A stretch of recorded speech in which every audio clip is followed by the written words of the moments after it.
రే బావా, ప్రతి క్షణం తనే గుర్తొస్తుందిరా. మళ్ళీ ఎప్పుడు కలుస్తానో ఏంటో. రే, ఇంతకీ తను ఎవరో తెలుసా? ఆ కార్తీక్ గడి చెల్లి. ఏ కార్తిక్? మన గొడవ పడ్డావు కదా వాడు.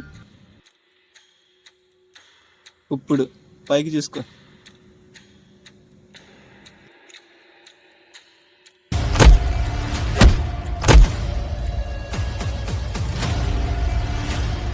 అమ్మ, సెకండ్ ఎపిసోడ్కి ట్విస్టా? సరే, రేపు తన టెంపుల్కి వెళ్తుందంట. ఇప్పుడే ఇన్ఫర్మేషన్ వచ్చింది. సర్లే పడుకో, నేను పడుకుంటా. రానున్న రోజుల్లో రాజ్యానికి రాజు అవ్వబోతున్నా. ఇదే అలంకారమో? శ్రీకాంత్ ప్లస్ అలంకారం. సర్లే పడుకో, మార్నింగ్ నేనే లేపుతా.